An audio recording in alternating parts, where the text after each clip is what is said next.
अस्मदाचार्यपर्यन्तां वन्दे गुरुपरम्पराम्। ॐ पार्थाय प्रतिबोधितां भगवता नारायणेन स्वयं व्यासेन ग्रथितां पुराणमुनिना मध्ये महाभारतम् अद्वैतामृतवर्षिणी भगवती अष्टादशाध्यायिनी अम्ब त्वामनुसन्ददामि भगवद्गीते भवद्वेषिणी।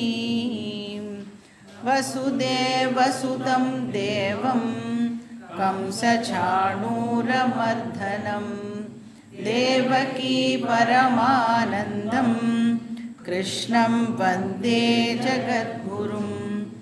मूकं करोति वाचालं पङ्गुं लङ्घयते गिरिं यत्कृपातमहं वन्दे परमानन्दमाधवम्। ॐ सहना भवतु सहनौ भुनक्तु सह वीर्यं करवावहै तेजस्विनावधीतमस्तु मा विद्विषावहै। ॐ शान्ति शान्ति शान्तिः। हरिः ॐ श्रीगुरुभ्यो नमः। हरिः ॐ।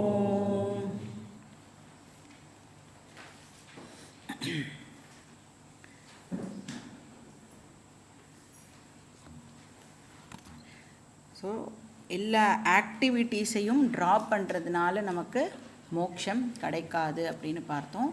ப்ளஸ் எல்லா ஆக்டிவிட்டீஸையும் ட்ராப் பண்ணுறது, அதாவது இன்ஆக்ஷன் அப்படிங்கிறது நாட் பாசிபிள் அப்படிங்கிறதையும் பார்த்தோம்.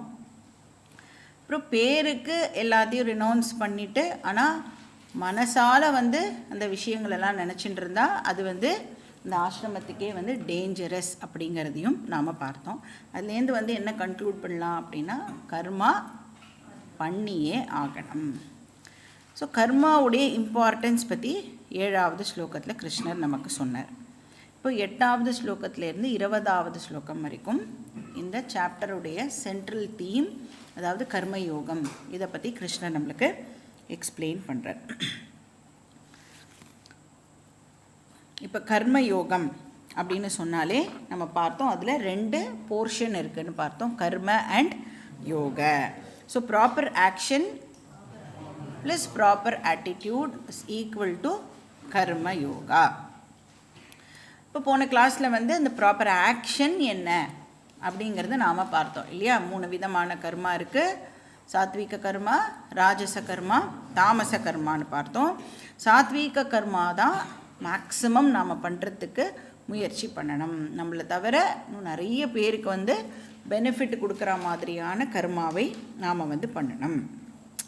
அந்த கர்மாவுக்கு இன்னொரு பேர் என்னன்னா நிஷ்காம கர்மா அப்படின்னும் சாஸ்திரம் அதை சொல்கிறது. இப்போ ஒரு பர்சன் தன்னோட வாழ்க்கையில் சக்ஸஸ் அடைஞ்சிருக்காரா இல்லை அவர் ஒரு ஃபெயிலியரா அப்படின்னா எதை பேஸ் பண்ணி ஒரு பர்சன் சக்ஸஸ்ஃபுல் இல்லை ஒரு பர்சன் அன்சக்ஸஸ்ஃபுல் அப்படின்னு எதை பேஸ் பண்ணி சொல்கிறோம்? என்னெல்லாம் அவர் மெட்டீரியல் பொசஷன் என்ன வச்சுட்டுருக்கார், அவருடைய நேம் ஃபேம் இதெல்லாம் பொறுத்து நாம் அவர் சக்ஸஸ்ஃபுல்லாக ஃபெயிலியரா அப்படின்னு சொல்கிறோம் இல்லையா. ஆனால் சாஸ்திரம் ஒரு பர்சனை சக்ஸஸ்ஃபுல்லாக ஃபெயிலியரா அப்படின்னு எதை வச்சு டிசைட் பண்ணுறது அப்படின்னா, யார் சொசைட்டிலேருந்து நிறைய எடுத்துக்கிறாளோ அவள் ஃபெயிலியர், யார் சொசைட்டிக்கு நிறையா கான்ட்ரிபியூட் பண்ணுறாளோ அவள் தான் சக்ஸஸ்ஃபுல் பர்சன் அப்படின்னு வேதம் மாற்றி யோசி அப்படின்னு சொல்கிறோம்ல, மாற்றி யோசிக்க சொல்கிறது. இப்படி தான் ஒரு பர்சனுடைய சக்ஸஸ் அண்ட் ஃபெயிலியரை நம்மளால் சொல்ல முடியும். உன்கிட்ட இருக்கிற எக்ஸ்டர்னல் விஷயங்களை பொறுத்து சக்ஸஸோ ஃபெயிலியரோ அமையாது அப்படின்னு சொல்கிறேன். அப்போ நீ எவ்வளோ கான்ட்ரிபியூட் பண்ணியிருக்கியோ அவ்வளோ தூரத்துக்கு நீ வந்து ஒரு சக்ஸஸ்ஃபுல் பர்சன். அதுக்கப்புறம் ராஜச கர்மா பார்த்தோம். இது வந்து பெனிஃபிஷியரிஸே வந்து ரொம்ப கம்மியாக இருப்பா. பிரதானமாக யார் பண்ணுறாளோ அவள் தான் வந்து மெயின் பெனிஃபிஷியரியாக இருப்பாள். ஸோ இதை செல்ஃபிஷ் ஆக்ஷன் அப்படின்னும் வந்து சாஸ்திரம் சொல்கிறது. இது வந்து ஒரு ஷார்ட் சைட்டட் பர்சனாக இருந்தால் அவளால் அவ்வளோ தான் யோசிக்க முடியும். நான் என் குடும்பம் இவ்வளோ தான் அவளால் வந்து யோசிக்கவே முடியும். ஸோ ஒரு ரொம்ப லிமிட்டட் பர்சனாக அந்த பர்சன் இருப்பாள். அப்புறம் தாமசம் கர்மான்னு பார்த்தோம். இருக்கிறதுலையே ரொம்ப ரொம்ப ஃபர்ஸ்ட்டு பண்ணவே கூடாத கர்மா, செல்ஃபிஷை காட்டிலும் ரொம்ப மோசமான கர்மா வந்து தாமச கர்மா. அடுத்தவாளை எக்ஸ்ப்ளாய்ட் பண்ணி நம்மளுடைய வேலையை சாதிச்சுக்கிறது, அது வந்து யாருமே பண்ணக்கூடாது. அப்புறம் கிருஷ்ணர் சொல்கிறார், சாத்விக கர்மா பண்ணுறதுனால மட்டுமே நமக்கு ஸ்பிரிச்சுவல் ப்ராக்ரஸ் ஏற்படும். அதுதான் நமக்கு இங்கே இம்பார்ட்டண்ட். நம்மளுடைய ஃபோக்கஸ் என்ன அப்படின்னா, நமக்கு ஞானம் வேணும். ஏன்னா ஞானம் இருந்தால் தான் மோட்சம். இப்போ ஞானம் வேணும் அப்படின்னா ஞானத்தை அடையிறதுக்கு எனக்கு என்ன தேவைப்படுறது? ஞான யோக்கியதா தேவைப்படுறது. அந்த ஞான யோக்கியதாவை நான் அடையணும்னா அதுக்கு தான் கிருஷ்ணர் இங்கே நமக்கு சொல்லின்னு இருக்கார், நீ சாத்வீக கர்மா பண்ணு, உனக்கு ஞான யோக்கியத்தை கிடைக்கும் அப்படின்னு சொல்கிறார். அந்த சாத்வீக கர்மாவையும் நாம் வந்து என்னென்னு பார்த்தோம்? பஞ்சமகா யஜ்ஞம் அப்படின்னு பார்த்தோம். ஸோ பஞ்சமகா யஜ்ஞம் பண்ணுறது மூலமாக நமக்கு ஞான யோக்கியதா டெஃபினட்டாக கிடைக்கும். ஸோ சாத்வீக கர்மாவை நாம் இன்க்ரீஸ் பண்ணணும், ராஜச கர்மாவை ரெடியூஸ் பண்ணணும். இனிஷியலாக பண்ணாமலே இருக்க முடியுமானா இனிஷியலாக பண்ணாமல் இருக்க முடியாது, ஆனால் ரெடியூஸ் பண்ணணும். தாமச கர்மா பண்ணக்கூடாது. ஸோ இப்படி பண்ணுறதுக்கு பேர் ப்ராப்பர் ஆக்ஷன். அதை தான் வந்து அந்த சாத்விக கர்மாவை எப்படி பண்ணணும் கேட்டால், என்ன விதமான ஆக்டிவிட்டீஸ் பண்ணினா அது சாத்விக கர்மா அப்படின்னு நம்மளுக்கு ஒரு கேள்வி வரும்பொழுது அதுக்கு சாஸ்திரம் பதில் சொல்கிறது பஞ்சமகா யஜ்ஞம். ஸோ தேவ யஜ்ஞம், பித்ரு யஜ்ஞம், ரிஷி யஜ்ஞம், மனுஷ யஜ்ஞம், பூத யஜ்ஞம் அப்படின்னு பார்த்தோம்.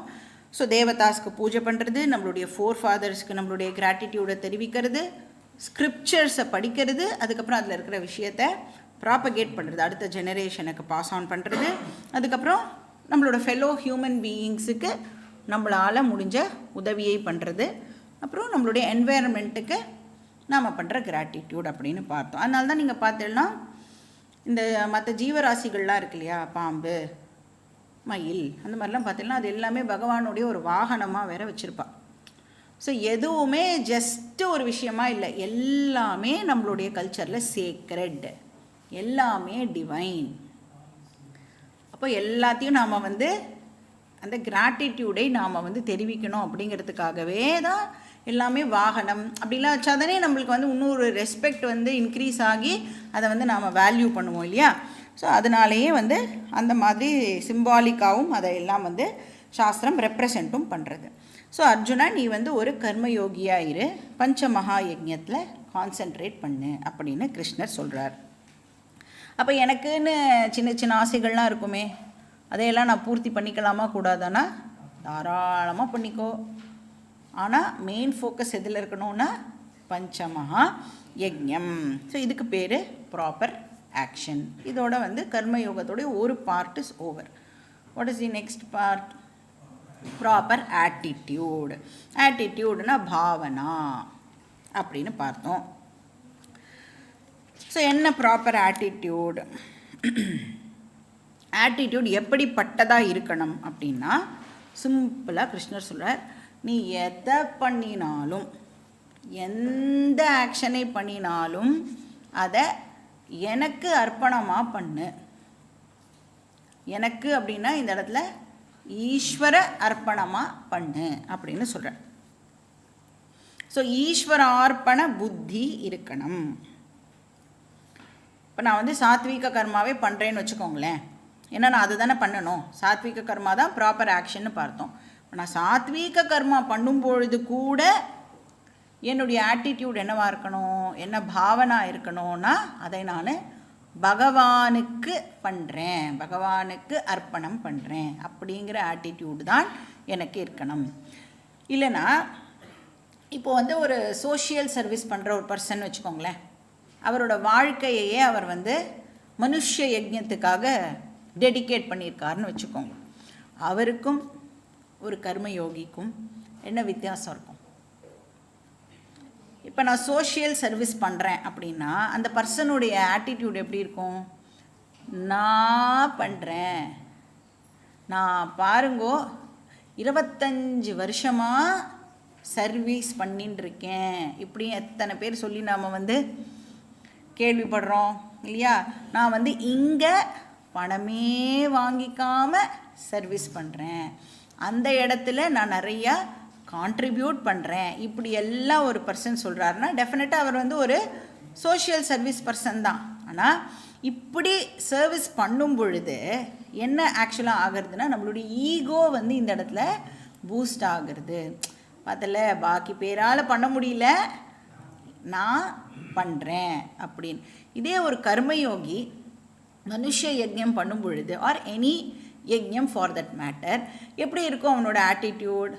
பகவானுக்காக நான் பண்ணுறேன் அப்படின்னும் பொழுது, இப்போ ஃபார் எக்ஸாம்பிள் நீங்கள் ஒரு பர்சனுக்கு ஹெல்ப் பண்ணுறேன்னு வச்சுக்கோங்களேன், ஏதோ ஒரு பணமோ பொருளோ கொடுத்து உதவி பண்ணுறேன் அப்படின்னா ஒரு கர்மயோகியுடைய நினைப்பு எப்படி இருக்கும்னா, எனக்கு ஹெல்ப் பண்ணுறதுக்கு பகவான் ஒரு ஆப்பர்ச்சுனிட்டியை கிரியேட் பண்ணி கொடுத்துருக்கார், என்னால் கூட அடுத்தவாளுக்கு ஹெல்ப் பண்ண முடியறதே. இது எப்படி இருக்குது? நான் ஹெல்ப் பண்ணுறேன் அப்படிங்கிறது எப்படி இருக்குது? இப்போ இது ரெண்டுத்துக்கும் டெஃபினட்டாக வித்தியாசம் இருக்குது இல்லையா? அப்போ நீங்கள் எந்த ஆக்ஷன் பண்ணாலும் அதில் ஈஸ்வராவை கொண்டு வந்துட்டேள் அப்படின்னு சொன்னால் அந்த ஆக்ஷன் இப்போ யஜ்ஞமாக ஆயிடுறது. இப்போ பகவானை நாம் ஒரு ஆக்டிவிட்டி பண்ணும் பொழுதும் ஞாபகப்படுத்திக்கும் பொழுது அந்த ஆக்ஷனே இப்போ கர்மயோகம் அப்படின்னு ஆயிடுறது. பின்னாடி கிருஷ்ணர் சொல்வார், யத் கரோஷி யதஷ்னோஷி யத் ஜுஹோஷி ததாசியது யத் நாசி யத் ஜுஹோதி ததாசியது யத் தபஸ்யசி கௌந்தேய தத் குருஷ்வ மதர்ப்பணம். நீ என்ன பண்ணாலும் சரி, நீ சாப்பிட்டாலும் சரி, தூங்கினாலும் சரி, எந்த ஆக்டிவிட்டி பண்ணாலும் நீ அதை எனக்கு டெடிகேட் பண்ணுன்னு சொல்கிறார். பாட்டெல்லாம் டெடிகேட் பண்ணுறோம்ல, இவர் இந்த பாடலை இவருக்காக டெடிகேட் செய்கிறார், அது ஏதோ ஒரு அக்கேஷனில் பண்ணுறாள்ல. கிருஷ்ணர் இங்கே என்ன சொல்கிறார்? எவ்ரி ஆக்ஷன் நீ எனக்காக பண்ணு அப்படின்னு சொல்கிறார். ஏன்னா இப்போ சாப்பிட்றது கூட எப்படி பகவானுக்கு அர்ப்பணம் பண்ண முடியும் அப்படின்னா, வயத்தில் வைஸ்வானர அக்னி தேவதா இருக்கா. இப்போ நம்ம சாப்பிட்றது அதனால தான் அந்த பரிசேஷனமாக பண்ணும் பொழுது பல்ல படாமல் எச்ச பண்ணாமல் உள்ளே போடணுன்னா ஃபஸ்ட்டு யாருக்கும் அது தேவதாக்கு ஆஃபர் பண்ணிவிட்டு அதுக்கப்புறமா நீ சாப்பிடு.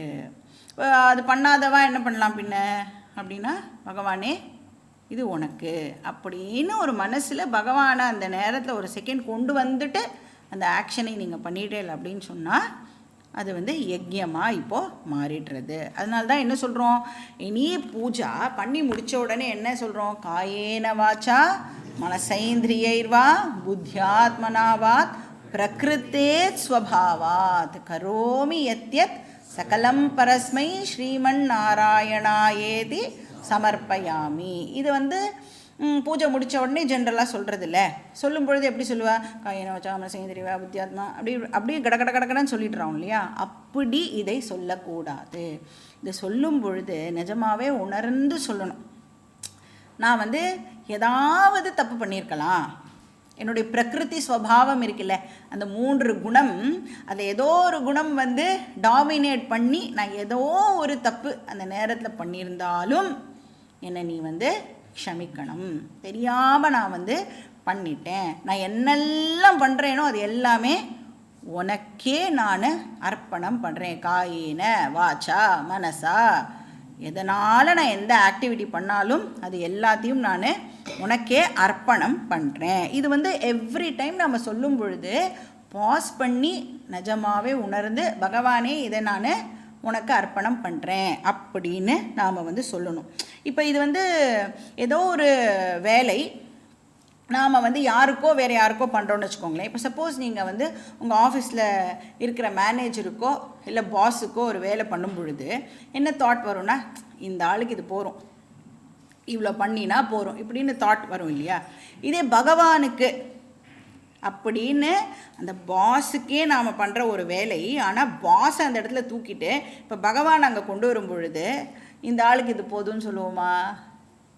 என்ன பெஸ்ட்டாக என்னால் பண்ண முடியுமோ அதை நான் அந்த இடத்துல கான்ட்ரிபியூட் பண்ணுவேன். ஏன்னா பகவான் அப்படின்னு சொல்லிட்டாலே மட்டமாலாம் அந்த வேலையை என்னால் பண்ண முடியாது. என்னுடைய பெஸ்ட்டை நான் எப்பயுமே கொடுக்கறதுக்கு ட்ரை பண்ணுவேன். அப்போ நான் ஆக்ஷன் பண்ணுறேன். ஆக்ஷன் பண்ணால் எனக்கு என்ன பேர்? கர்த்தா அப்படின்னு பேர். அப்போ கர்த்தாவா எனக்கு என்ன ஆட்டிடியூட் இருக்கணும்? ஈஸ்வர அர்ப்பண பாவனா. ஈஸ்வர அர்ப்பண பாவனா எனக்கு இருக்கணும். இப்போ நான் ஆக்ஷன் பண்ணுறேன் அப்படின்னு சொன்னால் கண்டிப்பாக எனக்கு அதுலேருந்து ஒரு ரிசல்ட் கிடைக்க போகிறது. நான் பண்ணுறது செல்ஃபிஷ் ஆக்ஷனோ செல்ஃப்லெஸ் ஆக்ஷனோ எந்த ஆக்ஷனாக இருந்தாலும் டெஃபினட்டாக அதுக்கான ஒரு ரிசல்ட்டு நமக்கு கிடைக்க போகிறது. இப்போ சொசைட்டிக்காகவே வேலை பண்ணுறோன்னு வச்சுக்கோங்களேன்.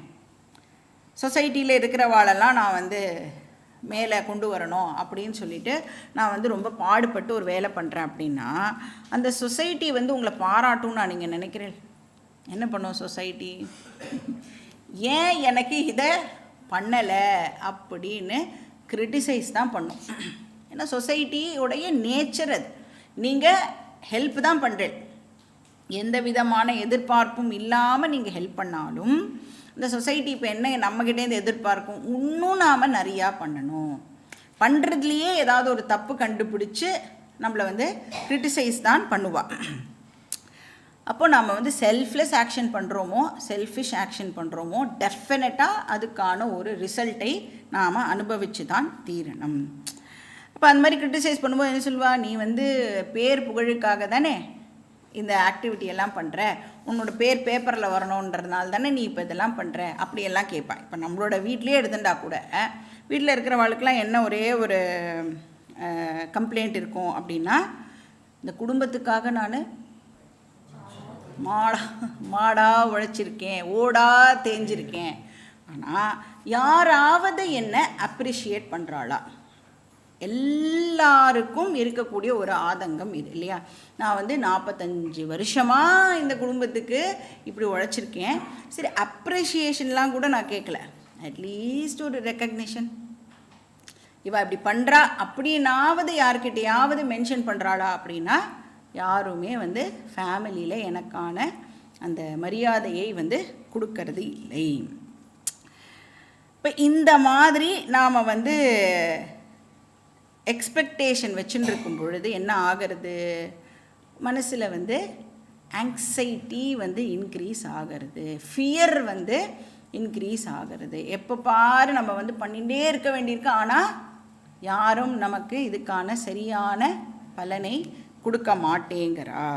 இதே வேலை பண்ணும் பொழுது ஈஸ்வரார்ப்பணம், அதுக்கப்புறம் அந்த வேலை பண்ணி முடிச்சுட்டு ஒரு திட்டு வாங்குகிறோமே, அப்போது ஈஸ்வர பிரசாத பாவனா இருந்தது அப்படின்னு சொன்னால் திட்டெல்லாம் காதில் விழவே விழாது.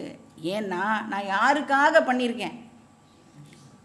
ஈஸ்வர அர்ப்பணமாக அந்த வேலையை பண்ணியிருக்கேன்.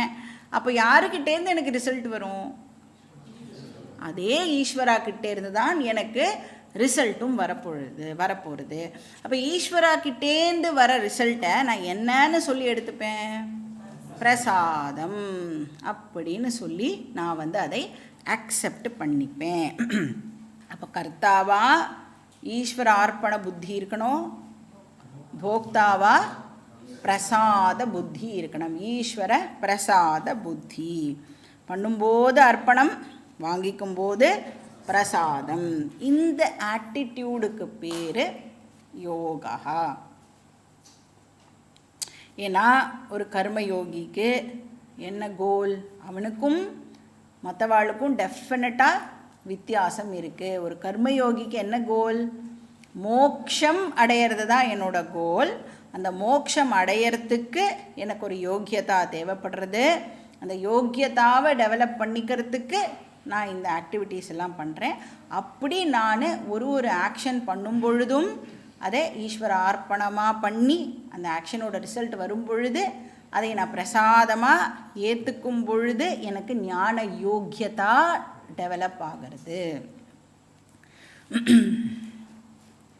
இப்போ எல்லா ஆக்ஷன்ஸையும் பகவானுக்கு நான் பண்ணுற ஆஃபரிங் அப்படின்னு சொன்னால் என்ன அட்வான்டேஜ் அதில் அப்படின்னா, இப்போ எந்த வேலை பண்ணாலும் இல்லை ஏதோ ஒரு வேலை இருக்குது அப்படின்னு நம்ம காதில் விழுந்ததுன்னா இமீடியட்டாக நம்மளுடைய மைண்ட் என்ன பண்ணுன்னா, இது எனக்கு பிடிச்ச வேலையா எனக்கு பிடிக்காத வேலையா அப்படின்னு அதை செக்ரிகேட் பண்ணுறதுக்கு முயற்சி பண்ணும்.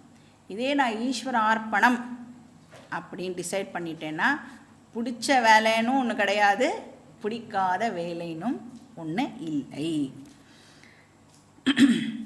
ஏன்னா சிலதெல்லாம் கம்பல்சரியாக நாம் பண்ண வேண்டியதாக இருக்கும்ல. கம்பல்சரி டியூட்டி அப்படின்னு சொல்ல, டியூட்டினால என்ன அர்த்தம்? ஓட்டி இல்லை, பண்ணியே ஆகணும் அப்படின்னு அர்த்தம். இப்போ சில பேருக்கு ரொம்ப கஷ்டமான டியூட்டி இருக்கும். இப்போ ஃபார் எக்ஸாம்பிள் வயசான ஆளை பார்த்துக்கணுன்னு வச்சுக்கோங்க ஆற்றுல. அது என்ன ஒரு லேசான விஷயமானா டெஃபினட்டாக அது கஷ்டமான விஷயம்தான். ஃபிசிக்கலாகவும் நம்மளுக்கு ஸ்ட்ரெயின் இருக்கும், மென்டலாகவும் நம்மளுக்கு ஒரு ஸ்ட்ரெயின் டெஃபினட்டாக இருக்கும்.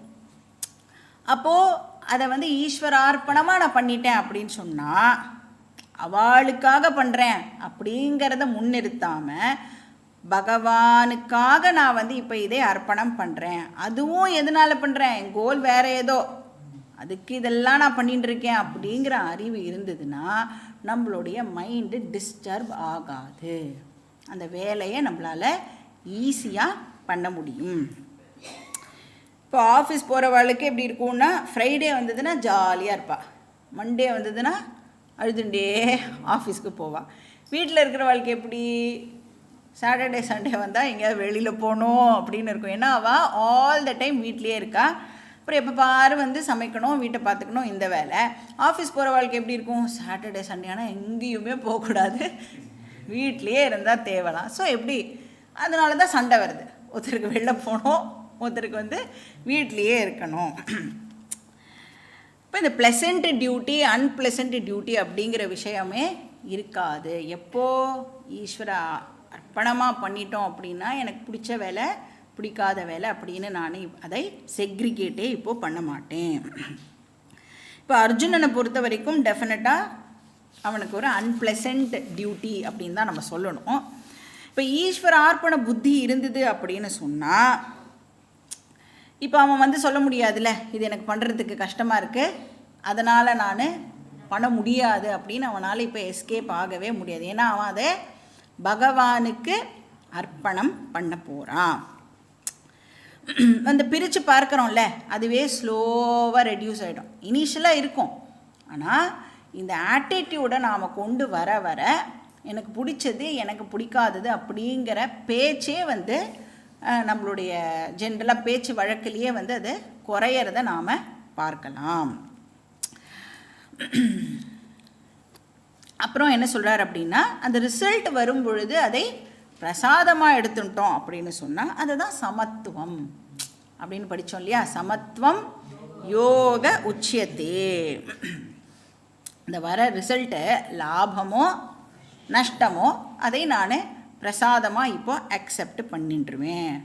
ஏன் பிரசாதமாக எடுத்துக்கிறேன், ஏன்னா நான் பண்ணினதே பகவானுக்கு தான், அதனால பகவான்கிட்டேருந்து தான் எனக்கு ரிசல்ட்டும் வரப்போகுது. அப்படி நான் அர்ப்பணமாக பண்ண போகிறேன் அப்படின்னா இந்த சிடுத்துண்டோ இல்லைன்னா தலையில் அடிச்சுட்டோ அந்த வேலையை டெஃபினட்டாக பண்ண மாட்டோம். நானே தான் பண்ண வேண்டியிருக்கு, என் தலையெழுத்து அப்படின்லாம் இப்போ சொல்லிகிட்டே ஒரு வேலையை பண்ணுறோம்ல, அது எல்லாம் இப்போது குறைஞ்சிடும். இந்த ஆட்டிடியூடை நாம் கொண்டு வந்துட்டோம் அப்படின்னு சொன்னால் அதெல்லாம் குறைஞ்சிடும். எப்போ ஆட்டிடியூட் டெவலப் பண்ண முடியும், அறிவு கொடுத்தா தான் அதுக்கேற்ற ஆட்டிடியூடை டெவலப் பண்ணிக்க முடியும். அதனால் கிருஷ்ணர் இங்கே நம்மளுக்கு அந்த அறிவை கொடுத்துன்னு இருக்கார். எதனால் நீ ஒரு கர்மாவை இப்படி பண்ணணும் அப்படிங்கிற அறிவை நமக்கு இங்கே கிருஷ்ணர் சொல்லி கொடுத்துன்னு இருக்கார். ஸோ ஒரு கர்மயோகி அப்படிங்கிற பர்சன் எப்படி இருப்பான் அப்படின்னா உற்சாகமாக இருப்பான். பின்னாடி சொல்லுவார் 18th சாப்டரில் திருத்யுத்சாக சமன்விதா அப்படின்னு ஒரு கர்மயோகியை டிஸ்கிரைப் பண்ணுவார். இப்போ உற்சாகத்தோடு இருப்பார் அப்படின்னா எப்போவுமே ஒரு சிரிச்ச முகத்தோட எந்த விதமான ஒரு தொய்வும் இல்லாமல் அந்த பர்சனை அந்த எந்தூசியாசம்னு சொல்லுவோம்ல, எப்போவுமே உற்சாகத்தோடு இருக்காருன்னா அந்த பர்சனை நாம் கர்மயோகி அப்படின்னு சொல்லலாம். அதுக்காக எப்போ பாரு சிரிச்சுட்டே இருப்பாரானா, இப்போ பாரு சிரிச்சுட்டே இருக்கிறத மீன் பண்ணலை, பிரகசன்னிவ பாரதன்னு பார்த்தோம் இல்லையா, அந்த மாதிரி அந்த புன்முறுவல் எப்பயுமே வந்து அந்த எந்த விதமான ஸ்ட்ரெஸ்ஸோ ஸ்ட்ரெயினையோ நம்மளால் வந்து பார்க்க முடியாது. ஸோ ஈஸ்வரார்ப்பண புத்தி என்ன பண்ணுறது அப்படின்னா நம்மளுடைய மனசை சமம் பண்ணுறது. பிரசாத புத்தியும் மனசை வந்து சமம் பண்ணுறது. இப்போ ரிசல்ட் வந்து ஃபேவரபிள் ரிசல்ட்டாக இருக்கலாம், இல்லைனா அன்ஃபேவரபிள் ரிசல்ட்டாக இருக்கலாம். ஃபேவரபிள் ரிசல்ட்டாக இருந்தால் ஹாப்பியாக இருக்கிறது, அன்ஃபேவரபிள் ரிசல்ட்டாக இருந்தால் அன்ஹாப்பியாக இருக்கிறதுன்ற விஷயமெல்லாம் நம்மளை விட்டு போயிடும். ஏன்னா நம்மளுடைய ஃபோக்கஸ் இப்போ எதில் இருக்க போகிறது, ஸ்பிரிச்சுவல் க்ரோத். எக்ஸ்டர்னலாக எனக்கு கிடைக்க போகிற ரிசல்ட்டில் ஃபோக்கஸை வைக்காத அப்படின்னு ஆல்ரெடி கிருஷ்ணர் வந்து 2nd சாப்டர்லேயே சொல்லிட்டார். என்னுடைய ஃபோக்கஸ் இப்போது ஸ்பிரிச்சுவல் க்ரோத். இப்போ இந்த ஆக்டிவிட்டி பண்ணுறதுனால எனக்கு வந்து ஒரு மென்டல் மெச்சூரிட்டி கிடைக்க போகிறதே, அதில் தான் நான் இப்போது ஃபோக்கஸ் பண்ண போகிறேன். இல்லைனா என்ன பண்ணுவோம், சாதாரண ஒரு பர்சனாக இருந்தோம் அப்படின்னா, ஆர்டினரி ஒரு லேமேனாக என்ன பண்ணுவான், வேலையெல்லாம் பண்ணிவிட்டு எல்லா எஃபர்ட்டும் போட்டுட்டு அதுக்கு உண்டான ரிசல்ட் வரலை அப்படின்னா அந்த பகவானையே திட்ட ஆரம்பிப்பான் இல்லையா. உனக்கு வந்து கண் இல்லையா, நான் வந்து உனக்கு எவ்வளோ பண்ணியிருக்கேன், நீ எனக்கு இந்த சின்ன விஷயம் கூட ஹெல்ப் பண்ண மாட்டேங்கிறியே அப்படின்னு பகவானையே வந்து திட்டுவோம். இப்போ ஏதாவது ஒரு காம்படிஷனில் உங்களோட குழந்தை பார்ட்டிசிபேட் பண்ணுறதுன்னு வச்சுக்கோங்க. இப்போது காம்படிஷன் அப்படின்னு சொன்னாலே ஜட்ஜ் இருப்பாள்ல. இப்போ உங்கள் குழந்தை வின் பண்ணிடுதுன்னா ஜட்ஜை வந்து நடுநிலையாளர் அப்படின்னு சொல்லுவோம். குழந்தை வந்து வின் பண்ணலைன்னா ஜட்ஜை என்ன சொல்லுவோம், பார்ஷியாலிட்டி பார்க்கிறவர். அந்த மாதிரி ஈஸ்வராவையும் இப்போது எல்லாமே நல்லா நடந்ததுன்னா அவர் வந்து நடுநிலையாளர். கரெக்டாக எனக்கு என்ன கொடுக்கணுமோ கரெக்டாக கொடுக்குறாருப்பா அப்படின்னு சொல்லுவோம். ஏதாவது எனக்கு வேண்டாதது அன்பிளசண்ட்டாக நடந்துடுதுன்னா இப்படி பார்ஷியலாக இருக்கார் பார்த்தியா, எதிர்த்த வீட்டில் இருக்கிறவனுக்கு மட்டும் கொடுத்துருக்காரு, எனக்கு அதை கொடுக்கலை அப்படின்னு பகவானை நாம் வந்து கிரிட்டிசைஸ் பண்ணுவோம். அதில் வேறு கூட என்ன சேர்த்துப்போம், எனக்கு போய் கஷ்டத்தை கொடுக்குறாரு இந்த பகவான், நான் ஒரு எறும்புக்கு கூட துரோகம் நினச்சிருப்பேன்னா ஒரு பொய் கூட நான் இது வரைக்கும் சொன்னதில்லை, அதுவே பொய் இல்லை. அந்த மாதிரியெல்லாம் நாம் வந்து டயலாக்லாம் அடிப்போம். இப்போ எனக்கு பிரசாத புத்தி இருந்தது அப்படின்னு சொன்னால் நான் எப்படி பார்ப்பேன் அந்த ரிசல்ட்டை, பகவான் எது கொடுத்தாலும் அது டெஃபினட்டாக சரியாக தான் இருக்கும். நான் வந்து எதை டிசர்வ் பண்ணுறேனோ அதை மட்டும்தான் பகவான் எனக்கு கொடுப்பார். நான் வந்து ரொம்ப நல்லவன், ஆனால் நான் இப்போ கஷ்டப்படுறேன் அப்படின்னு சொன்னால் அதுக்கு சாஸ்திரம் என்ன பதில் சொல்லும், வேதம் என்ன பதில் சொல்லும், இப்போ வேணா நீ உன்னை நல்லவன்னு சொல்லலாம், ஆனால் இதுக்கு முன்னாடி நீ என்னெல்லாம் பண்ணினியோ உனக்கு அது தெரியலை, நீ எவ்வளோ பேட் திங்ஸ்லாம் பண்ணினியோ அதுக்கான விஷயத்தை இப்போ நீனு அனுபவிக்கிற. ஸோ எந்த ரிசல்ட் வந்தாலும் அதை பகவான் எனக்கு கரெக்டாக தான் கொடுத்துருக்கார் அப்படிங்கிற அறிவு நமக்கு இருக்கும். இப்போ வந்து இந்த காம்படிஷன் அப்படின்னு சொல்லும் பொழுது, காம்படிஷனில் பார்ட்டிசிபேட் பண்ணுறோம் அப்படின்னா என்ன ஒரு டிஸ்க்ளைமர் போட்டிருப்பா, ஒரு ஸ்டார் போட்டு ஜட்ஜோட முடிவு தான் ஃபைனல், எந்த ஒரு டிஸ்பியூட்டையும் நாங்கள் வந்து என்டர்டெயின் பண்ண மாட்டோம். இப்போ சப்போஸ் நீ ஒத்துக்க மாட்டே அப்படின்னு சொன்னால் என்ன பண்ணுவா, ஒரு வாட்டி சும்மா வார்ன் பண்ணுவா, அந்த பேர் போட்டிருக்கோம்ல இதை நீ படிக்கலைன்னா இப்போ ஒரு வாட்டி படிச்சுட்டு அதுக்கப்புறம் வேணால் போனால் பொறுத்து உன்னை சேர்த்துக்கிறேன்வா. அப்போவும் நாம் வந்து ஒத்துக்கலைன்னா ஆட்டத்தை விட்டே வந்து வெளியில் அமுச்சிடுவா இல்லையா. அப்போ ஒரு லோக்கல் ஜட்ஜோட ரிசல்ட்டை நம்மளால் வந்து அக்செப்ட் பண்ண முடியறது, கேள்வியே கூட கேட்க முடியாது, ஏன்பா இப்படி பண்ணிட்டேன்னு கூட கேட்க முடியாது. ஆனால் பகவானோட ரிசல்ட்டை ஒத்துக்க முடிய மாட்டேங்கிறது. லோக்கல் ஜட்ஜோடதை ஒத்துக்கிறியே, என்னோட ரிசல்ட்டை ஏன்பா நீன்னு ஒத்துக்க மாட்டேங்கிற அப்படின்னு கிருஷ்ணர் வந்து இங்கே கேட்குறார். இப்போ பகவான் வந்து எல்லா இடத்துலையும் தானே இருக்கார் இல்லையா. அதனால என்ன பண்ணுறவர்னா, நம்ம என்னெல்லாம் பண்ணுறோமோ எல்லாத்தையும் நோட் பண்ணிடுறார். அதனால என்ன நமக்கு கொடுக்கணுமோ அதை கரெக்டாக அவர் அந்த அந்த ஆக்ஷனுக்கு ஏற்ற மாதிரி ரிசல்ட்டையும் அவர் நமக்கு தரார். ஸோ ஜஸ்ட்டு நாம் என்ன பண்ணணும்னா பிரசாதமாக அதை அக்செப்ட் பண்ணணும். எந்த விதமான ரெசிஸ்டன்ஸும் இல்லாமல் அதை வந்து ஏற்றுக்கிறதுக்கு நம்மளுடைய மனசை நாம் பழக்கணும். எந்த விதமான ரெசிஸ்டன்ஸும் இல்லாமல் ஏற்றுக்கணுன்னா, இப்போ மனசை பழக்கணுன்னா ஃபஸ்ட்டு புத்திக்கு அந்த விஷயத்தை கொடுக்கணும். அப்புறம் புத்தி வந்து மனசுக்கு சொல்லணும், இதுதான் கரெக்டு, இப்படி தான் நீ வந்து அதை அக்செப்ட் பண்ணணும் அப்படின்னு அந்த மனசுக்கு நெக்ஸ்ட் லெவல் சொல்லி அப்புறம் மனசு வந்து அதை பிரசாதமாக அக்செப்ட் பண்ணிக்கிறதுக்கு முயற்சி பண்ணணும். அதுதான் சமத்துவம் யோக உச்சியத்தே. இப்போ இந்த ரெண்டு ஆட்டிடியூடுமே ஈஸ்வரார்ப்பணம் அப்புறம் பிரசாத புத்தி, இது ரெண்டுமே நமக்கு சமத்துவத்தை கொடுக்கறது.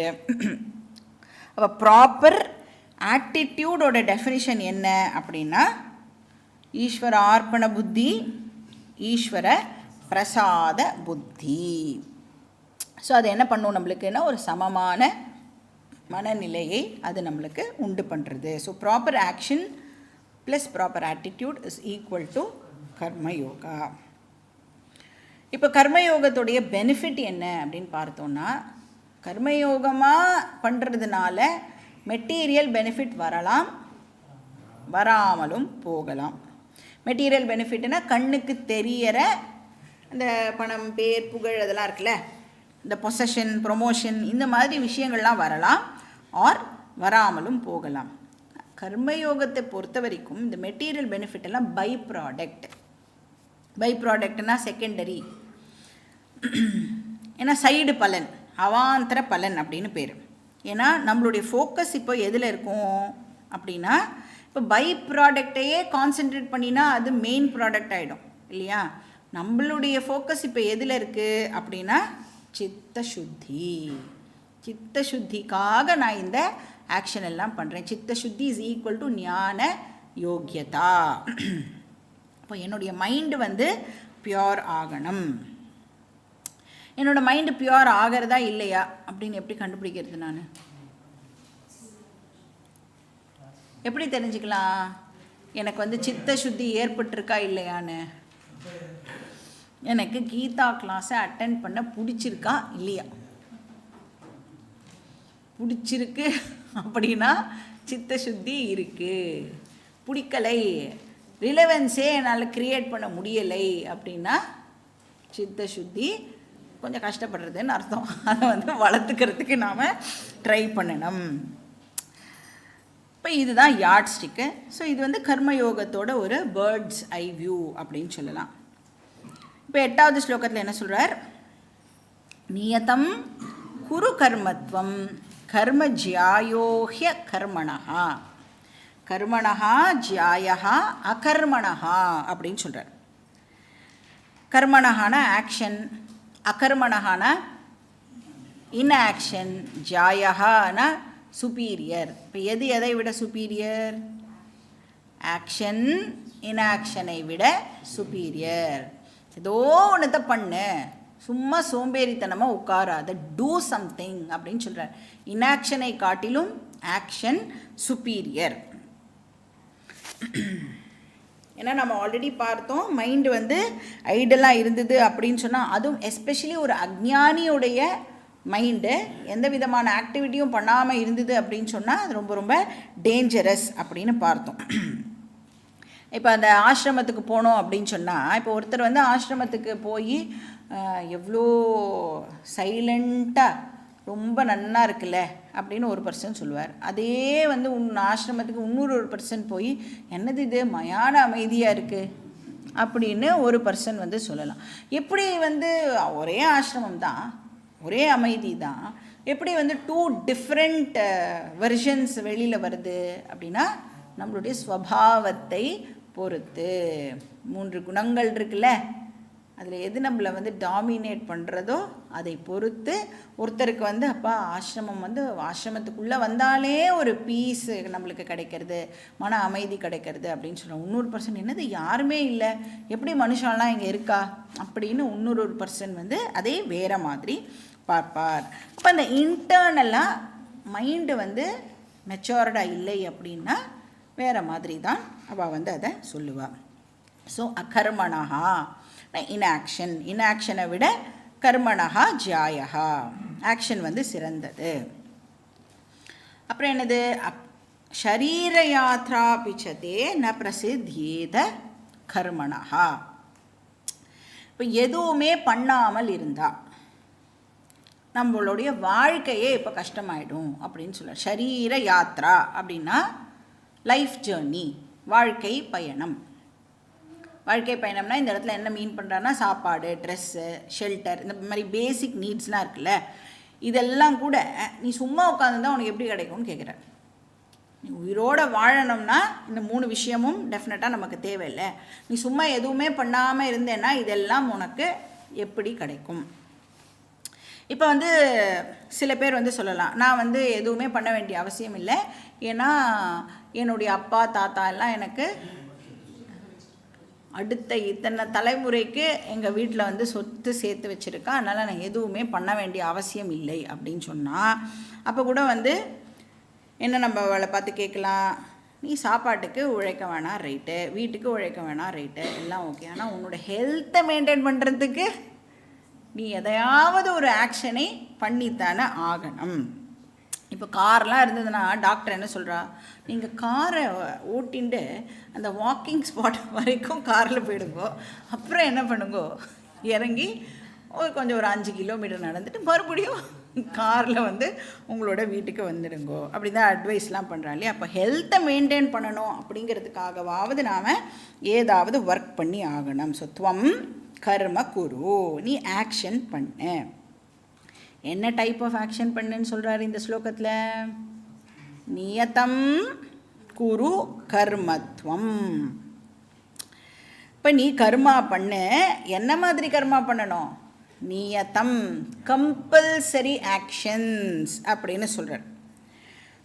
என்னது, சாஸ்திரத்தில் சொல்லப்பட்டிருக்கிற பஞ்சமகா யஜ்ஞத்தை நீ பண்ணியே ஆகணும் அப்படின்னு இங்கே வந்து ஆர்டர் போடுறார். நியத்தம்னா லிட்ரலி ஆர்டர் பண்ணுறாருன்னு அர்த்தம். You have to do, you do not have a choice அப்படின்னு சொல்கிறார். ஸோ நீ வந்து டெஃபினட்டாக அதை பண்ணியே ஆகணும். அப்போ இந்த கான்ட்ரிபியூட்டரி கர்மாஸ் இருக்குல்ல, அதை நீ பண்ணியே ஆகணும். உன்கிட்ட என்ன இருக்கோ அதை கான்ட்ரிபியூட் பண்ணுங்கிற. உங்ககிட்ட பணம் இருந்தால் பணம் கான்ட்ரிபியூட் பண்ணு, டைம் இருந்தால் டைமை கொடு, உங்ககிட்ட நாலேஜ் இருந்தால் நாலேஜை கொடு, என்ன இருக்கோ அதை நீ அடுத்த வாழ்க்கை கண்டிப்பாக கான்ட்ரிபியூட் பண்ணியே ஆகணும். ஸோ நியதம் கர்ம. ஸோ 5 லெவலில் கான்ட்ரிபியூட் பண்ண முடியும்னு சொல்லியிருக்காரு இல்லையா. பஞ்ச மகா யஜ்யம் இஸ் மேண்டேட்டரி. இப்போ இந்த சாத்வீக கர்மா இருக்கு இல்லையா, இந்த சாத்வீக கர்மா ஆர் பஞ்சமகா யஜ்யம் கிருஷ்ணர் இங்கே என்ன பண்ண போகிறாருன்னா டிஃப்ரெண்ட் ஆங்கிள்ஸ்லேருந்து இதை அனலைஸ் பண்ணுறார்.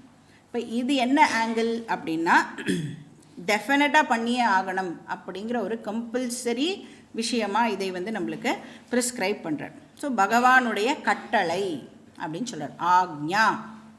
இது வந்து ஆக்ஞா ஆங்கிள். இப்போ பண்ணியே ஆகணும் அப்படின்னு சொல்லிட்டா, பண்ணாட்டா டெஃபினட்டாக பனிஷ்மெண்ட் உண்டு அப்படிங்கிறத சொல்கிறதுக்காகவே நியத்தம் அப்படின்னு ஒரு வார்த்தையை போட்டிருக்கார். பண்ணி ஆகணும், பண்ணலைன்னா பாப்பம் உனக்கு வந்து சேரும். இப்போ கவர்மெண்ட்டில் ரூல்ஸ் எல்லாம் இருக்கும்ல, ரூல்ஸ் எல்லாமே எதுக்கு கவர்மெண்ட் போடுறது, நம்மளுடைய நல்லதுக்கு தான் போடுறது. இப்போ டிராஃபிக் சிக்னலை எடுத்துட்டா எதுக்கு டிராஃபிக் சிக்னல், நம்மளுடைய நல்லதுக்கு தான் இல்லை. ஒரு வண்டியோட இன்னொரு வண்டி இடிச்சிக்காமல் பத்திரமா போகணும் அப்படிங்கிறதுக்காக தான் அந்த டிராஃபிக் சிக்னல் இருக்குது. இப்போது அப்புறம் எதுக்கு இந்த பெனாலிட்டின்னு ஒன்று வச்சுருக்கான், டிராஃபிக் சிக்னலை ஃபாலோ பண்ணலைன்னா உனக்கு பனிஷ்மெண்ட். இப்போ நம்ம எல்லோரும் டிராஃபிக் சிக்னலை ஃபாலோ பண்ணுவோமா? ஃபஸ்ட்டு ரெட் சிக்னல் வந்த உடனே என்ன பார்ப்போம், எட்டி போலீஸ் யாராவது இருக்காளா அப்படின்னு தான் ஃபஸ்ட்டு செக் பண்ணுவோம். இப்போ நாமளும் அப்படிலாம் எட்டி பார்ப்போம்னு போலீஸ்க்கு தெரியும். அதனால் போலீஸ் என்ன பண்ணுவான், மறைஞ்சு நின்றுட்டு இருப்பான். சரி போலீஸ் இல்லை அப்படின்னு சொல்லி நாம் நைஸாக இப்படி போகலான்னு பார்த்தா அப்படியே மறைஞ்சிருந்த இடத்துலேருந்து எழுந்து வந்து பிடிச்சி இந்த ஃபைனை கட்டு இப்போ நம்மளுக்கு பயமுறுத்தினாதான் அந்த ரூலை வந்து நாம் ஃபாலோ பண்ணுவோம். இப்போ வந்து ஒரு மெச்சோர்டு பர்சனாக இருந்தோம் அப்படின்னு சொன்னால் நேச்சுரலாகவே இந்த பஞ்சமகா யஜ்ஞம் பண்ணணும்னு வேதத்தில் சொல்லியிருக்குப்பா அப்படிங்கிற விஷயத்தை கேட்டாலே அவள் வந்து ஓ பண்ணணும்னு சொல்லியிருக்கா, வேதம் சொல்லியிருக்கு, அதனால நான் பண்ணுறேன் அப்படின்னு பண்ணுவாள். ஆனால் சில பேருக்கு பயமுறுத்தினாதான் அந்த வேலையை அவளால் பண்ண முடியும் அப்படின்னா, இப்போ கிருஷ்ணர் சொல்ல நான் உன்னை பயமுறுத்துறேன், நீ வந்து பண்ணலைன்னா உனக்கு பனிஷ்மெண்ட் கிடைக்கும். ஏன்னா இப்போ வேதம் அப்படின்னு எடுத்துட்டேன்னா அது வந்து யூசர் மேனுவல் அப்படின்னு நாம் இனிஷியல் கிளாஸஸில் பார்த்துருக்கோம்ல. எல்லா தரப்பட்ட மக்களுக்கும் வேதம் வந்து விஷயத்தை ப்ரொவைட் பண்ணி ஆகணும். அப்போது பனிஷ்மெண்ட் உனக்கு உண்டு அப்படின்னா பயப்படாத மக்களும் இருப்பாள்ல, அப்போ அவகிட்ட எப்படி சொல்லி அதை பண்ணுன்னு சொல்ல வைக்கிறது? பண்ணலன்னா உனக்கு பாப்பம் ஏற்படும் அப்படின்னு பயமுறுத்தினா அந்த செட் ஆஃப் பீப்புள் வந்து சரி சரி டெஃபினட்டாக பண்ணி தான் ஆகணும் போல இருக்குன்னு பண்ணுவாள். இதே சில பேர் மெச்சோர்டாக இருப்பாள், அவளுக்கு பயமுறுத்தலாம் தேவையில்லை, சாதாரணமாக இதை பண்ணினா இது உனக்கு கிடைக்க போகுது அப்படின்னு சொன்னாலே அவள் வந்து சாதாரணமாக அதை பண்ணிடுவாள். அப்போ இந்த ஒமிஷனுக்கு பனிஷ்மெண்ட் இருக்குது அப்படின்னு சொல்கிறார். அதனால தான் விஹிதம் அவிஹிதம் வா சர்வமேதத் க்ஷமஸ்வ அப்படின்னு ஸ்லோகத்தில் சொல்கிறோம்ல. விஹிதம் அவிஹிதம், விஹிதம்னா பண்ண வேண்டியது, அவிஹிதம்னா பண்ணக்கூடாதது. நம்ம ஜென்ரலாக என்ன பண்ணுவோம்? பண்ண வேண்டியதை ஓமிட்டு, பண்ணக்கூடாததை கமிட்டு இல்லை, அதுதான் மாற்றி பண்ணுவோம். அதனால தான் பகவான்கிட்ட அதை சொல்லி ப்ளீஸ் ப்ளீஸ் டெய்லியே நான் அப்படி தான் பண்ணுவேன், நீ வந்து என்ன மன்னிச்சுக்கோ அப்படின்னு கேட்குறோம். இப்போ யார் வந்து பஞ்சமகா யஜ்ஞம் பண்ணலையோ அவளுக்கு ஒரு ஸ்பெஷல் பாப்பம், அந்த ஸ்பெஷல் பாப்பத்தோட பேர் பிரத்யவாய பாப்பம் அப்படின்னு பேர். பண்ண வேண்டியதை பண்ணாமல் விட்டால் அதுக்கு பேர், அதுக்கு என்ன பாப்பம் நம்மளுக்கு வரும்? பிரத்யவாய பாப்பம். அப்புறம் இந்த மோட்சம் அந்த விஷயம்லாம் இருக்குல்ல, அதெல்லாம் அவ்வளோதான், மறந்துட வேண்டிதான். வேறு ஏதாவது ஒரு ஜென்மாவில் பெட்டர் லக் நெக்ஸ்ட் ஜென்மா அப்படின்னு சொல்கிறார் கிருஷ்ணர். ஸோ மிரட்டுற மாதிரியான லாங்குவேஜை லிட்ரலாக யூஸ் பண்ணுறார். நியத்தம் அப்படின்னா என்னோட ஆர்டர், இது பண்ணியே ஆகணும். ஸோ பண்ணியே ஆகணும்னா விஹிதம் கர்ம, therefore you have to do அப்படின்னு சொல்கிறார். ஸோ அர்ஜுனனுக்கு இப்போது ஆக்ஞாவாக கர்மயோகத்தை ப்ரெசென்ட் பண்ணுறார். அடுத்த ஸ்லோகத்தில் என்ன சொல்கிறாருன்னு ஸ்லோகம் படிச்சுட்டு பார்க்கலாம். ஸ்லோகா நம்பர் 9. யஜ்ஞார்த்தான் கர்மணோன்யத்ர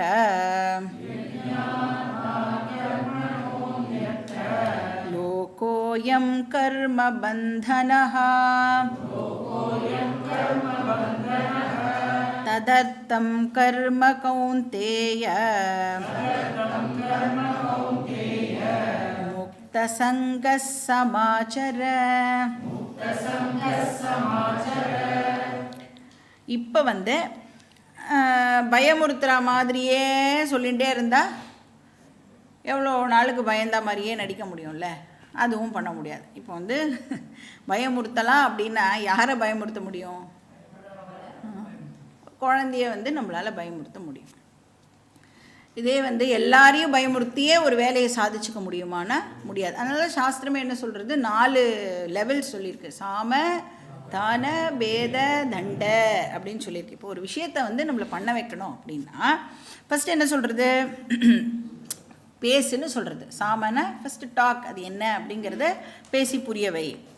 இல்லை ஒத்து வரலன்னா தான, எதையாவது கொடுத்து அதை வந்து புரிய வைக்கிறதுக்கு முயற்சி பண்ணுன்னு சொல்கிறது. இல்லைனா நெக்ஸ்ட்டு பேத, ஸோ டிஃப்ரென்ஷியேட் பண்ணி காமி, லாஜிக்கலாக பிரித்து காமிச்சு அவளுக்கு புரிய வைக்கிறதுக்கு முயற்சி பண்ணு அப்படின்னு சொல்கிறது. எதுவுமே ஒத்து வரலன்னா தண்ட, ஸோ பனிஷ்மெண்ட். 4வதாக தான் அந்த பனிஷ்மெண்ட்டுங்கிற விஷயத்தை நாம் வந்து யூஸ் பண்ணணும்.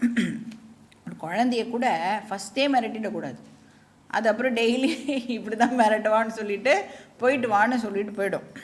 இப்போ அந்த குழந்தை அழுதுகிட்டே இருக்கும்போது அழாதனா என்ன பண்ணும் அந்த குழந்தை? இல்லை அழுதானா அவ்வளோதான் அப்படின்னு பயமுறுத்தினா அந்த குழந்தை என்ன பண்ணும்?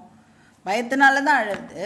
திருப்பியும் அழாத அப்படின்னு சொல்லி பயமுறுத்தினா அந்த குழந்தை என்ன பண்ணும்? ஸோ இந்த மாதிரி தான் ராங்காக நாம் வந்து குழந்தைகளுக்கு நிறையா விஷயத்த பண்ணி அதெல்லாம் வந்து இப்போ அழக்கூடாது போல இருக்குன்னு அது வந்து டக்குன்னு இது சப்ரெஸ் பண்ணிடுது அப்படின்னா ஒரு ஃப்யூச்சரில் ஒரு நாளைக்கு அது வேறு விஷயமா வந்து வெளியில் வரும். இப்போ எக்ஸ்ட்ரீமாக அந்த இடத்துல பயமுறுத்தியே ஆகணும் அப்படின்னா மட்டும்தான் இந்த பயமுறுத்துகிற விஷயத்தை நாம் வந்து யூஸ் பண்ணணும். இல்லைன்னா சொல்லித்தான் புரிய வைக்கணும்.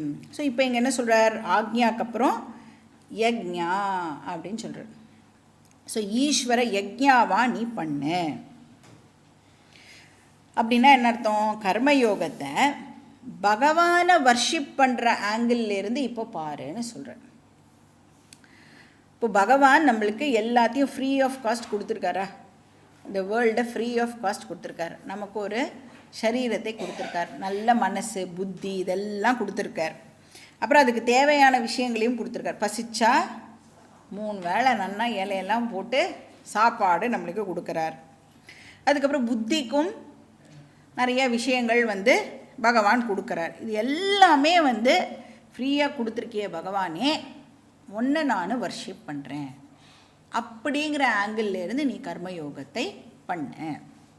யஜ்ஞார்த்தம் கர்ம. கர்மயோகம் அப்படின்னாலே என்னது? பகவானை வர்ஷிப் பண்ணுறது. அப்போ இங்கே என்ன சொல்கிறார்? நம்மளுடைய என்டையர் லைஃப்பையே இப்போ பூஜாவாக கன்வெர்ட் பண்ணுன்னு சொல்கிறார். நீ எந்த ஆக்டிவிட்டி பண்ணினாலும் அதை பூஜையாக மாற்று. யஜ்ஞம் அப்படின்னு சொன்னாலே பூஜா அப்படின்னு அர்த்தம், வர்ஷிப்னு அர்த்தம். இப்போ நார்மலாக பூஜா அப்படின்னா எவ்வளோ நேரம் பண்ணுவோம் நம்ம?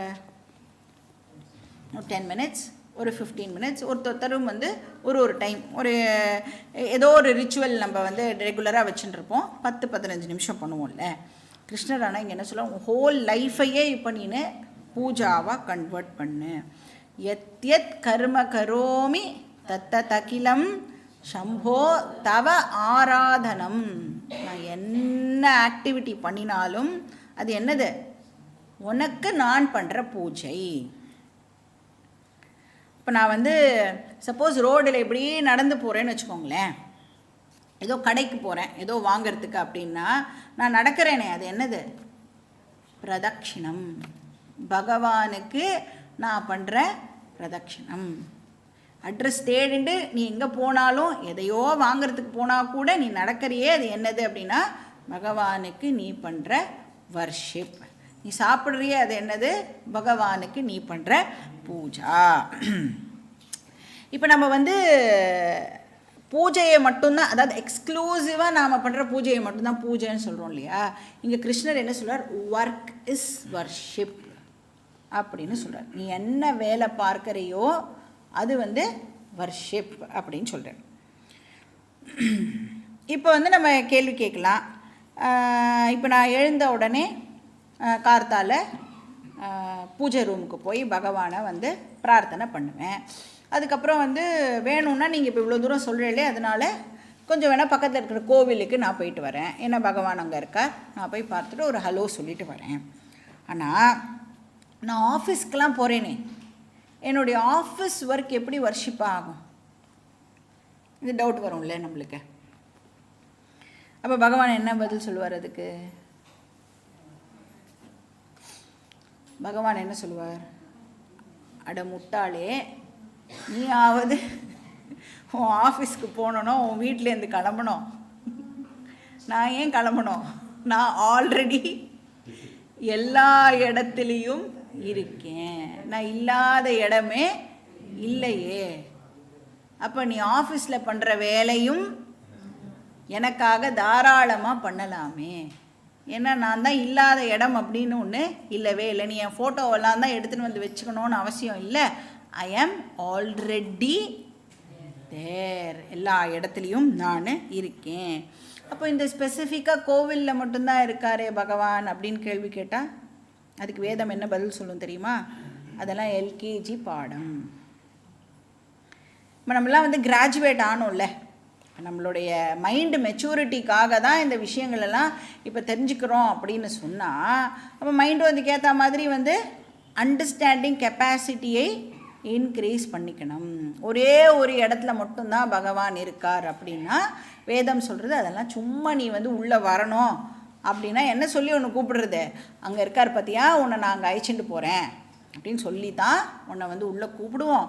அதுக்கப்புறம் என்ன சொல்லி கொடுக்குறது வேதம், நான் இல்லாத இடமே இல்லை, அதனால நீ என்ன ஆக்ஷன் பண்ணாலும் அதை எனக்கு அர்ப்பணம் பண்ணலாம் அப்படின்னு சொல்கிறது. ஆஃபீஸில் கூட நான் தான் இருக்கேன். அப்போ எப்படி ஆஃபீஸில் பண்ணுற வேலையெல்லாம் எப்படி பகவானுக்கு அர்ப்பணம் பண்ணுறது? ஜஸ்ட் ஒரே ஒரு செகண்டு பகவானை ஞாபகப்படுத்திக்கணும்.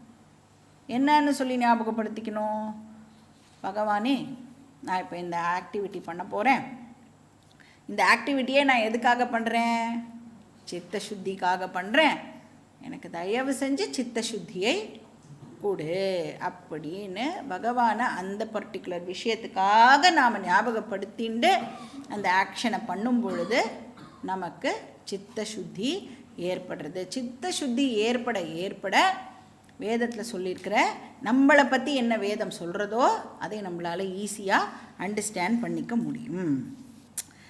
இப்போ இந்த பாவனாவுடைய அட்வான்டேஜ் என்னன்னா, அந்நியத்திர அயம் லோகா கர்ம பந்தனஹா, அந்நியத்திரனா அதர்வைஸ்.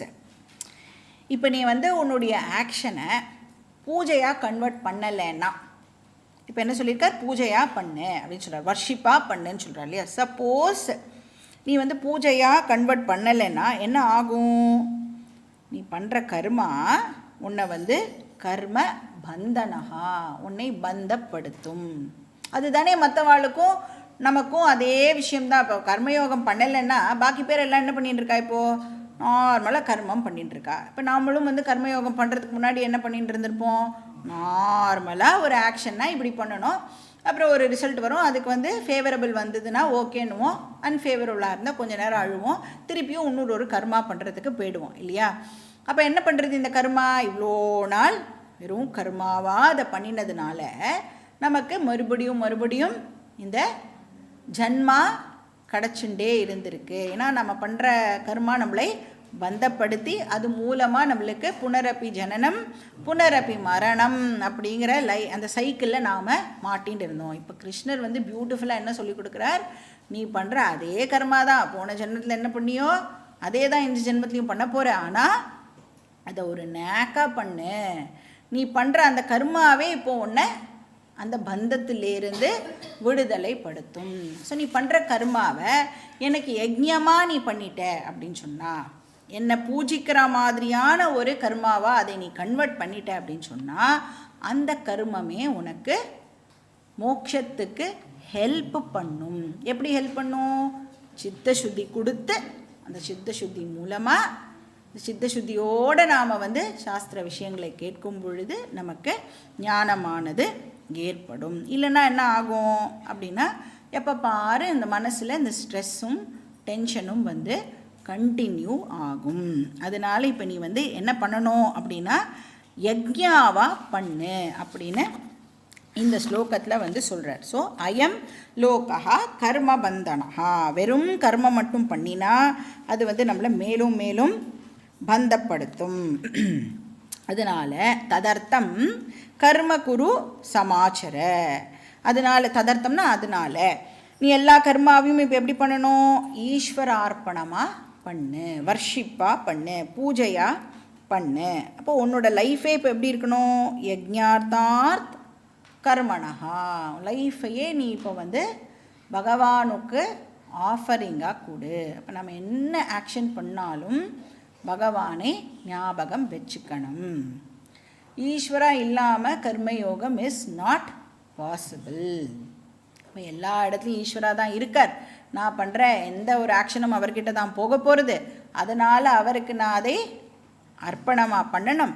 அப்புறம் அவருக்கு நான் அதை அர்ப்பணமாக பண்ணுறதுனால அதுக்கு வர ரிசல்ட்டும் அவர்கிட்டேருந்து தான் எனக்கு வரப்போகிறது. அந்த ரிசல்ட்டை நான் பிரசாதமாக அக்செப்ட் பண்ணிக்கணும். அப்படி பண்ணினா நம்மளுக்கு அதுக்கான ரிசல்ட்டாக சித்த சுத்தியானது கிடைக்க போகிறது. ஸோ முக்த சங்க சமாச்சர. முக்த சங்க சமாச்சர அப்படின்னு சொன்னால் நீ ஒரு ஆக்ஷன் பண்ணி ஒரு மெட்டீரியல் ரிசல்ட் ஒன்று வரப்போகிறதில்ல, அதில் உன்னுடைய ஃபோக்கஸை போடாதே அப்படின்னு சொல்கிறார். அதில் முக்த சங்கன இந்த இடத்துல வந்து ரிசல்ட் மேலே நாம் வைக்கிற அட்டாச்மெண்ட், முக்த சங்கன அந்த ரிசல்ட் மேலே வச்சுருக்கிற அட்டாச்மெண்ட்டை ரிமூவ் பண்ண. அது வந்து உனக்கு இம்பார்ட்டண்ட் கிடையாது. ஏன்னா நாம் எதை ஃபோக்கஸ் பண்ண போகிறோம்? ஸ்பிரிச்சுவல் க்ரோத் தான் நம்மளுடைய ஃபோக்கஸ்.